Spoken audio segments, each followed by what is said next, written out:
प्यारे साथियों नमस्कार, कैसे हो आप सभी। मेरा नाम विनोद कुमार शक्य, स्वागत है आपका अपने यूट्यूब चैनल विनोद कुमार शक्य के चैनल पर। आप सभी प्यारे दोस्तों का स्वागत है। दोस्तों, आज की इस क्लास के अंदर हम बात करेंगे कक्षा 12th के लिए जो इकोनॉमिक सब्जेक्ट है यानी अर्थशास्त्र, उसके लेसन नंबर 1 यानी अध्याय नंबर 1 की हम यहाँ पर बात करेंगे, जिसके अंदर हम आज जो पढ़ेंगे वो अर्थशास्त्र का परिचय हमारा लेसन है।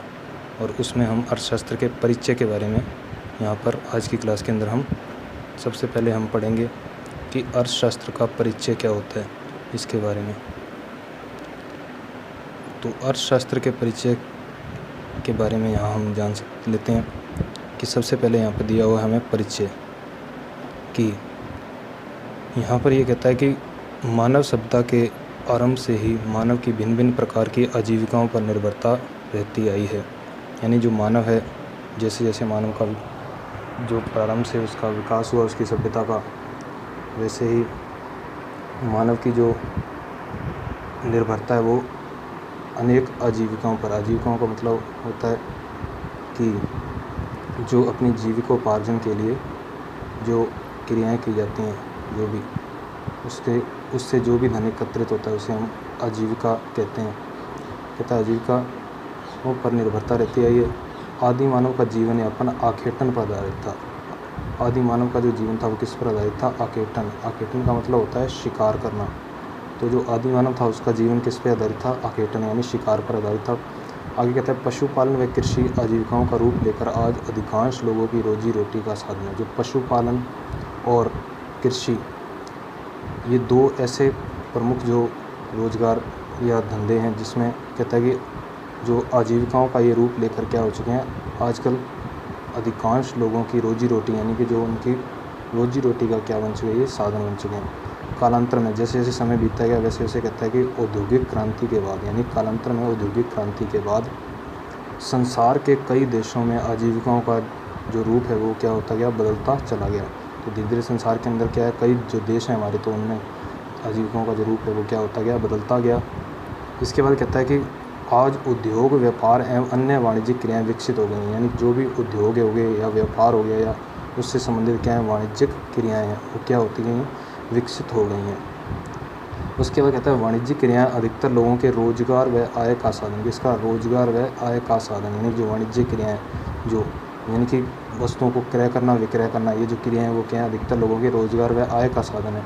यानी उनके लिए रोजगार है और आय यानी इनकम उनकी, उसका साधन बन गई है। उसके बाद कहता है कि इस प्रकार आर्थिक क्रियाओं के स्वरूप में विकास एवं परिवर्तन हुआ। तो जैसे जैसे ये उद्योग धंधे बदलते गए वैसे वैसे आर्थिक क्रियाओं के स्वरूप में यानी कि उनमें भी क्या होता गया, परिवर्तन होता गया, उसमें क्या होता गया, धीरे धीरे विकास होता गया। फिर कहता है कि इसी तरह आर्थिक क्रियाओं से संबंधित आर्थिक विचारों, सिद्धांतों व नियमों का साहित्य समृद्ध होकर अर्थशास्त्र के नाम से लोकप्रिय हो। यानी कि इसी प्रकार क्या हुआ, जो आर्थिक क्रियाओं से जो संबंधित आर्थिक विचार थे, जो सिद्धांत थे, व नियमों का जो साहित्य है वो क्या होता गया, धीरे धीरे समृद्ध यानी कि बढ़ता गया।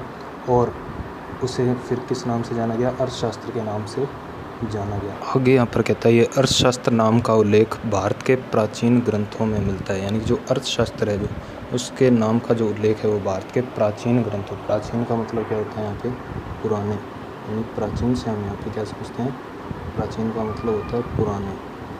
तो प्राचीन ग्रंथों में मिलता है। कृषि पालन पाल्यम वाणिज्य च वार्ता, इस वाक्य के अंदर इसका अर्थ क्या बताया गया कि वार्ता शब्द का प्रयोग आर्थिक क्रियाओं के लिए, जो वार्ता शब्द है उसका प्रयोग किसके लिए हुआ है, आर्थिक क्रियाओं के लिए हुआ है।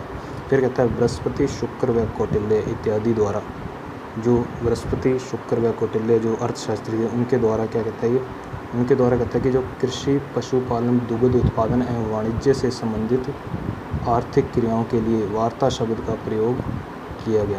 यानी जो बृहस्पति, शुक्र व कौटिल्य ने क्या किया, कृषि, पशुपालन, दुग्ध उत्पादन एवं वाणिज्य से संबंधित जितनी भी आर्थिक क्रियाओं का मतलब क्या होता है, वे क्रियाएं जो धन का अर्जन करने के लिए यानी धनोपार्जन के लिए की जाती हैं वो क्या कहलाती हैं, आर्थिक क्रियाएं कहलाती हैं। तो उसके लिए वार्ता शब्द का प्रयोग किया।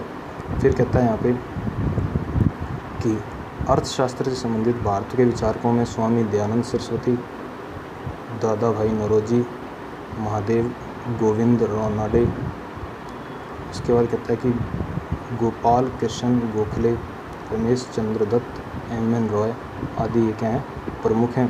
बाद के भारत के विचारकों में महात्मा गांधी, उसके बाद पंडित जवाहरलाल नेहरू, राम मनोहर लोहिया, प्रोफेसर जे.के. मेहता, पंडित दीनदयाल उपाध्याय, अमर्त्य सेन वगैरह ये क्या हैं, प्रमुख हैं।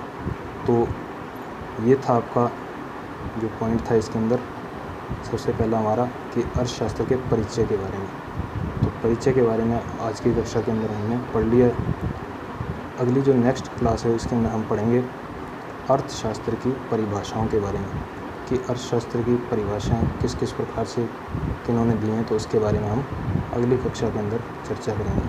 अगर आपको ये वीडियो पसंद आई है तो इस वीडियो को लाइक कर देना, चैनल पर नए हैं तो चैनल को सब्सक्राइब कर देना और उसके साथ बने बेल आइकन को ज़रूर प्रेस कर देना, जिससे आपको आगे आने वाली वीडियोज़ की नोटिफिकेशन मिलते रहें। तो आप सभी विद्यार्थियों का इस वीडियो के अंदर जुड़ा रहने के लिए बहुत बहुत धन्यवाद।